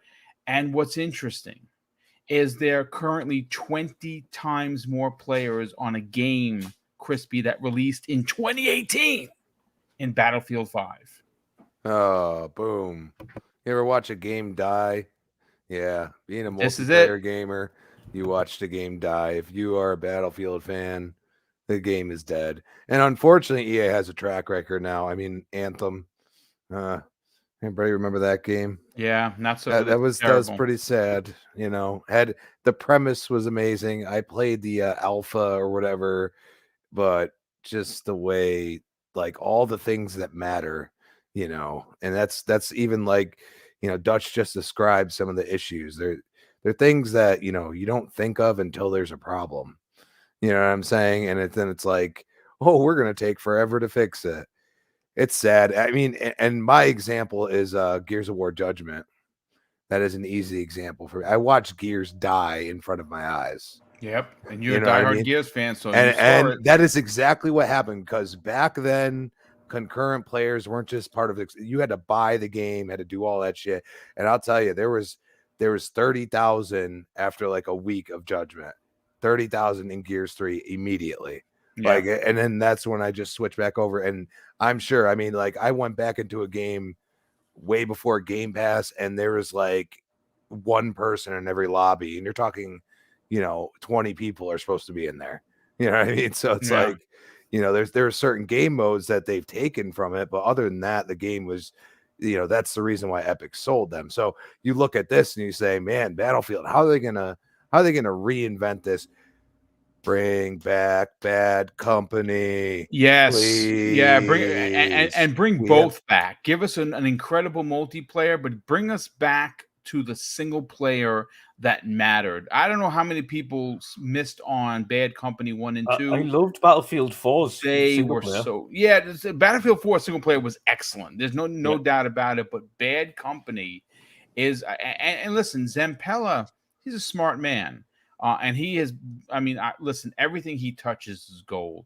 I think he knows that the people are calling for I don't want to say a reboot because I don't want them to reboot Bad Company. I want Bad Company 3. And I think that you might be onto something, Crispy.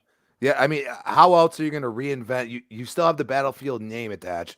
I mean, you have Hardline. You ain't going that way. That didn't work out too well. So you have one success that's a spinoff of Battlefield, and that is Bad Company. And I hope, because Vince, hasn't even. I believe by the end of this year, he's probably going to quietly be like at an even higher position than he is as of now. But I think, if you bring a little story in there, go back to your roots. For the love of God, go back to your roots and use that spinoff that was successful for you, that really allowed you to create some epic, experiences in games with those two, that you could go and say, we can go back to this, and this by itself, that name Bad Company has enough, gravitas for us to at least get a probably chance. Most people hail that as one of their favorite. I mean, I'm looking at the chat right now, and people are like, Bad Company. Yeah, Live Supremacy. What's up, brother? Thank you so much for being here. He says, Bad Company games are my favorite in the Battlefield series, and he's not the only one. Yeah, and really, that's, if you want to look at Bad Company, that's when Battlefield was really felt like they're competing directly with Call of Duty. Like, if you really think about it, you know what I'm saying? I have to bring this up because this is warm to my heart. Frizzle, I'm throwing you up there. He says, take a break from Battlefield and bring us Titanfall 3 from your mouth, sir, to the gaming gods' ears. I mean, I think that would be better. Yeah. Yes. But I don't know. I don't know. EA's stubborn. You know what I mean? They really are. Like Madden didn't release very well either online and everything, and the score is horrible. So, I mean, they're not hitting on all cylinders right now. They had Jedi Fallen Order, and they've had a few games that at least did well, but it's not looking, that they're selling. I mean, they're selling their FIFAs, their Maddens, but I see a lot of disappointed people that are, diehards. And then you look at this, less than 1,000 people. How many people that said they were Battlefield diehard?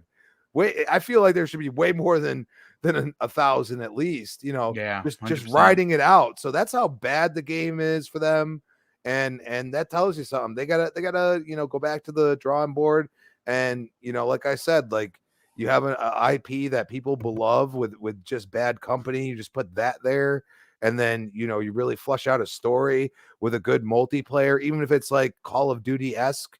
Not with the just go back to your roots of just being a first-person shooter, and really, if there's certain modes with certain things in it, then you do that. But they gotta pull it back. Like they got so ambitious, and then they try to rush it out.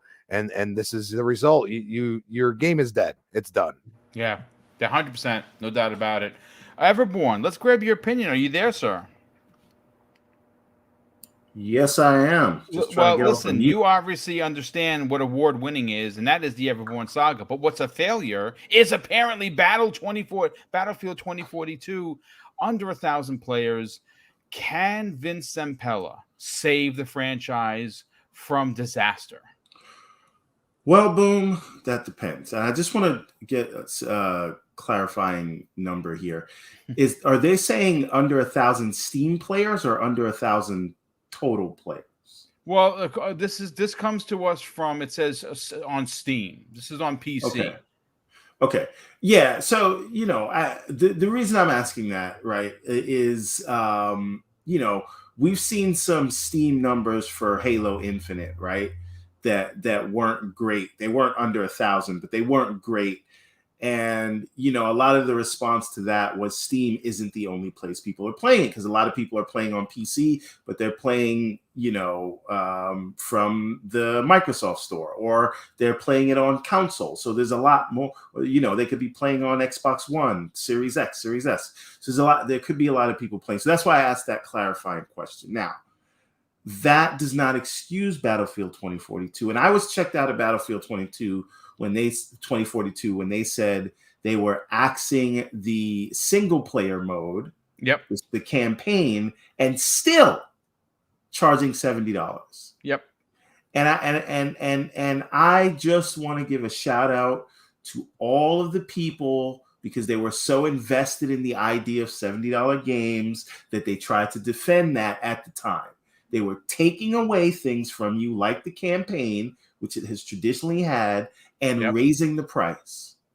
So that, to me, is where I say, listen, I understand software development is hard. Video game development is even harder, right? I get it. It's a difficult thing you're trying to do, especially with these multiplayer games and trying to keep people's interest in having an interesting gameplay loop and things like that. But you raised the price to $70 and you axed the campaign. There's no excuse. There's no sympathy. Yeah, you know who's on board with you? Zatanna Bethany said she's glad she skipped it, and I'm right there with her. I actually canceled my pre-order because I had the big boy. I think it was the $100 edition, and I'm glad I missed out on that. Yeah, you dodged the bullet, right? Yep. And this is the thing. Like, obviously, we're sympathetic for the people that are working on it and worked hard, but whoever made that decision, they promised. They said, we're axing the campaign. There will be no campaign because we want to deliver a stellar experience for multiplayer. Did they do that? Nope. So they were bold enough to ask for that extra $10, bold enough to get rid of the campaign, and this is where we are, right? So this is what I mean when this is what we mean when we say corporate best interests aren't always the same as consumer best interests, right? They did what was best for them, and now it's coming back to bite them. We don't always have to jump on their side, because so many people jumped on the side of the price increase. So many people jumped on the side of they don't need the campaign. The campaign was never their strong suit. Apparently, the multiplayer isn't their strong suit either. So, I'm sorry for the harsh words. I know I usually try to be positive about these things, or at least introspective, but I'm sorry. You charge $70 for this. This is a service-based game where you need players. Right. You didn't launch it in PlayStation Plus. You didn't launch it in EA Play. You didn't launch it in Game Pass. Right? You thought you could get one over on us. Yep, they right? sure did. For the people that had love for the franchise. Right? This is not something that we want to be understanding for. They took your money. They took everybody's money knowing that they weren't going to deliver what they wanted to deliver. And now they don't even care about fixing it. Yeah, so no, bad. they don't have my sympathy. They don't have my respect. They don't have my thoughts and prayers. I don't care about this game. And I will probably never buy another Battlefield game. As my pop used to say, my heart pumps piss for you.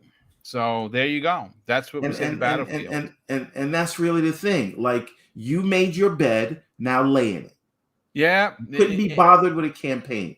You couldn't be bothered with putting it in a service. You thought, hey, we're Battlefield. We're going to charge top dollar for what? And they're going to pay it.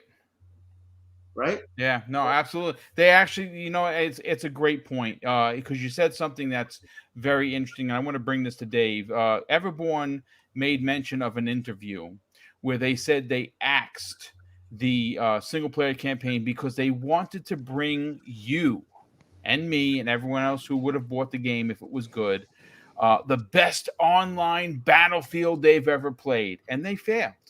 And they still took your $70. Dave, is this franchise officially DOA? Well, this particular version is for sure, but Battlefield. But you see, but yeah. I mean, can they expect people to trust them, even with Vince leading the charge? it's going to be hard to gain their trust back for sure. Because I remember that article when it came out too, and it was like, okay, because they're going to focus on it. And I know you like, and a lot of people do enjoy the single player campaign on these kind of things. They're great and usually have been, but then to ditch it and then just go multiplayer, and then for the multiplayer to be absolute trash, and it was just not good. I tried it and I was man. So I don't know. I know they made some improvements, but I still don't think it's where it needs to be. Is it in Game Pass? Is it going to be in Game Pass for free? I'd probably play it again then. Other than that, I wouldn't touch it. I wouldn't think it'd be worth it at all. One other thing too, I wanted to say that your Titanfall hopes and dreams, they are still alive, Boom. I have to make sure you know that, because oh yeah, no. Listen, I know the franchise isn't dead. Vince, it is near and dear to his heart. I think they're just trying to figure it out, and unfortunately, what happens? Listen, we know that they're doing great things with Star Wars. The next Jedi Fallen Order is going to be great. Unfortunately, them giving this to Vince, I have a feeling that this Titanfall 3, with the success of Apex Legends and now the Battlefield franchise falling into his lap, I don't know when we see a Titanfall 3. But Boom, here's the thing, is that there was a list that was hacked and released with a whole bunch of games on it. And people are like, this is crazy. None of this stuff is going to come out. One of the big ones was like, let's see, Kingdom Hearts 4. Oh, that's a pipe dream. Guess what just got announced? Kingdom Hearts 4. True. But on that same list is Titanfall 3. Do not give up hope. That was it. That was that the NVIDIA leak? Yes, it was. Yeah, yes. Okay. Yeah. And so far, everything on that list. Now, there's a lot of stuff that still hasn't happened yet, but I mean, there's been a lot of things that are trickling in that keep coming back, and we're like, it's funny, Dave. Nick actually made mention about that on Twitter the other day. Yep. That I think he said something to the effect that I guess the NVIDIA leak most is true, because everything is starting to pop out now. So he might be onto something, and maybe you are onto something. I would love it. I just hope your dreams come true, dude. Oh my God! Listen, I need another collector's edition. I got both of them. I got the big Titan here, and I got the Titanfall 2 helmet. Nice. And I actually, behind me, which is hanging on the chair, I actually won a Titanfall 2 track jacket from Respawn. They did something on Twitter that said, "Give us your best moment," and I put one of my best moments in there, and I won. I actually won, which is bonkers. It's one of my favorite things to wear, because of course it's Titanfall, and it's an awesome looking track jacket. So yeah. Oh yeah.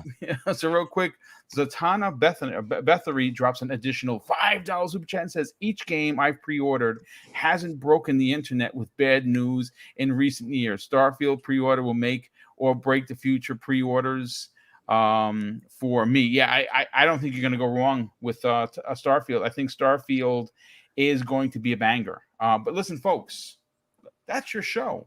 We are closing in on the 2-hour mark. We hit 3 topics. We were down a couple of people. Obviously, Dave jumped in. Crispy Bomb was already going to be a guest, so this wound up working out great. Everyone was able to give their opinions. We had over 350 people here. I definitely see that the likes are up. We're at 207. Come on, guys and gals. Hit the freaking like button for the love of Joe. And I don't care which Joe it is, but hit the like button. Yes, come thank on, you. do it. Yeah, do it some more. But listen, real quick, again, I just want to say a big thank you to all the super chats that continue to come in. It's because of these super chats and the channel memberships that allow for my wife and I to do these big giveaways. Because, like I said, I'm retired, so that's where these big giveaways come from. It comes from the people. And again, this Friday morning, our big Easter giveaway this year is $300, 4 $50 gift cards and 4 $25 gift cards. And you just tell me where you want it, and we get you the code, and we drop it to you via email or DM, and we'll be picking those winners live on the air via a picker that I have. I just throw everyone's name in there, and it just shoots out the winners. But let's get into the outros, and we'll get everyone out of here. And we'll start first with our 2 special guests. Crispy Bomb, please, brother, tell everyone where they can reach out to you on social media, but more importantly, where can people find you on other podcasts? Pleasure, gentlemen. Shout out to the chat that chilled with us. I know there's a big show going on over there, but thank you all for being here. At Chrissy Bomb on Twitter, Chrissy Bomb 28, Xbox Live. We got Retro Renegades tomorrow night, 7 p.m. Next podcast Thursday, 8 p.m. And not until next week, I'll be back on Breakfast with Boom Friday, 10 a.m. That's right. That's right. This week he's not there. That's okay. That's right. We'll get him back the week after, as always. Noof Nukem, who's in the chat right now, and K. Asante says, "Pause, boom." Indeed, pause, indeed. Noof Nukem is going to be joining us. I'm seeing if I can get one other guest to join us on Friday morning, and obviously, to kind of just, I don't know what topics. I'm working on the show literally as we speak. I'm off work. It's a bank holiday here, so I'll jump in. Oh, okay. Well, there you go, ladies and gentlemen. We have Wandering Dutch joining us. I mean, I think it's only going to be your eighth podcast of the week. Jesus, Christmas. I don't know how you guys listen. If you want to join, I'm not going to tell you no, but I think you don't wear yourself out on both ends of the candle. But listen, let's Web Dave, brother. Listen, you have been really churning out absolutely top quality interviews with many of the people, not only on this panel, but many people in this chat, many people in this community. And you dropped a new one, which was absolutely fantastic. Why don't you talk about that, and where could people check out these incredible one-on-one interviews? Well, it's outbreakpodcast.com is the link to our website, but it's Outbreak Podcast on YouTube. And it was Eric Hutz for the win, who is this week. We couldn't even wait till Wednesday. I said, we got to drop this on Monday. And we did. We dropped it early. She's funny. She is great. And man, she is so knowledgeable of From Software stuff. I'm telling you, if there ever is an acquisition, you got to get her on because she knows her stuff. But tell you, it's great. And then this past week, we had Crispy Bomb. I've had the Wandering Dutch on before, which is an amazing interview. And of course, you, Mr. BoomStick. And the nice thing about it is you find out a lot about these wonderful creators that you just don't know about until you actually watch my show. And I know we're going to get Everborn Saga on. He needs to reach out to me. I gotta get on there. Yeah, I know. I'm ready for you, man. You just gotta let me know, and I'll get you on. But like next week's episode, we have Dreadpool, and he decided he wanted to break the record for the 2-hour episode. So wow, but it's interesting, and there's a lot of things about him you had no idea. Let me tell you. And then the next week after that, the one and only Randall Thor 19. Nice. The man with $1 million. Yes. That's right. So we keep them coming, and please subscribe, check it out. And Boom, I love being here, and thank you so much for sending the call out tonight, man. Anytime you ever need me, man, I'm here for you, man. You Definitely are the appreciate best. that, brother. Well, listen, you're one of the newest entries and additions to Breakfast with Boom. We're happy to have you. And obviously, the point of you being there is not only to hang out and get your knowledgeable information, but it is to help push your brand. It's one of the hallmarks of this channel that Mrs. Boomstick and I did when we were putting this together. Is listen, it's great that everyone knows Mr. Boomstick. That's fun, but everyone knows me. That's not the point. The point is to get you to know everyone that's on this panel and to get over there and support their content. And again, I'm just happy that that's working. And then, at the end of the day, we are doing what we meant to do. But Everborn Saga, please, brother, tell everyone about the Everborn Saga. Where could they go get this incredible independent book, and maybe write to Marvel to get them to publish it? What do you think about that? That would be interesting. But listen. Everborn Saga everywhere, especially everbornsaga.com. That is where you can get those amazing books. But Everborn Saga on Xbox, PlayStation, Steam, Oculus. I will never call it Meta. As well as YouTube, Twitter, Facebook, Instagram, TikTok, everywhere. You go to your favorite social media place, Everborn Saga, and type in Everborn Saga, you will find me. But check out the Redlands. It is available now. And if you do not live in the States, all Everborn books are also available on Amazon. And they ship worldwide. Yes, and they ship worldwide, and they work with your Prime free shipping. So But you get a better quality of book if you order. Not better quality, but you get books signed when you order them from the website, and they're about the same price. So check out everbornsaga.com. Helps me out a lot. And tell a friend that it's them again. Yes, I love it. And last but no way least, Dutch, you're working on something big. And I'm proud to say that I'm a part of it once again. Thank you for the invite back. Tell everyone what has been keeping you up late at night for what seems like over a week now. Where can people check out your podcast, which is coming back this week once again? And what other shows that you're going to be on besides Breakfast with Boom? Yeah. So I feel like Pong Soul this week. I'm going to rattle off a lot of shows. So obviously the thing I'm working on and have been working on for a couple of weeks now, and obviously building up to for quite a while, is the Indie Showcase, which is on the 23rd of April, which is now totaling just over 3 hours, 3-hour show. It is over 100 games with 12 creators from the community, including Mr. BoomStick, Lord Cognito, Boxenberger, Inns, Porsche Power from Season Gaming, to name just a few. Of course, Pong Soul and Steel and Kiasante. Such an awesome lineup of creators that are involved in bringing this awesome show to everybody as well. And obviously celebrating indie games, showing brand new stuff off you haven't seen, showing brand new games off, doing some awesome indie giveaways throughout the show, and obviously celebrating indie developers as a whole. So that's going to be awesome. Aside from that, this week, of course, the Midweek Mix-Up is back on Wednesday evenings, as always. Straight after that, I'm on Xbox North. Boom, you've been on Xbox North as well. Yeah, yourself. Great bunch of guys over there. Yeah, good dudes. So, yes, I'll be on Xbox North this week. Now I'm trying to catch up on Friday morning now. Breakfast with Boom with yourself. Yes. On Friday evening on an Xbox Ultimate with Fun Speculation. Mav and the group and the gang. Yeah, on Sunday. Just confirmed as well. Obviously, I've been messaging him today.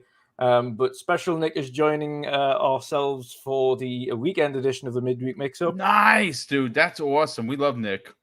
And next week, already lined up, got Insipid Ghost for next week's episode as well. Oh, dude, that's awesome. Insipid's a good dude. Go check out that guy's stuff. He actually used to be on the Xbox Factor podcast. He's a teacher, and obviously, during the pandemic, we had him on as a regular basis. He had to go back to work, but yeah, definitely check out those two great content creators for sure. But Dutch, you're gonna have to sneak some sleep in there and potentially play some games as well. But listen, folks, a big thank you for being here, supporting Double Barrel Gaming. Tomorrow afternoon, 12 p.m. Eastern Standard Time, the new episode of the Xbox Factor podcast. The show has been written. The notes have been sent. Pong Soul is not going to be able to join us tomorrow. Work stepped in the way, and we have Steel Rain joining us tomorrow. But we also have the return of N64 Josh. That's right. He has joined the panel once again, and he will be there. He is our Halo guru, if you will. And that's right. He has returned. He used to be on the Thursday show. And then when I dissolved the Thursday show, obviously he kept doing his own thing, but he is now back, and we're happy to have N64 Josh joining the panel once again. And of course, I'll close out tonight's show with something that is important to me, folks. Hopefully one day it'll be important to you. And that's something that my dad taught us when we were young. And he said, son, treat others how you want to be treated. And also, it doesn't cost anything to be nice. You live by those rules, and I can guarantee you're going to have an awesome day. So take care, everyone, and we'll see you next week on the newest episode of Primetime Gaming with Mr. Boomstick and Friends.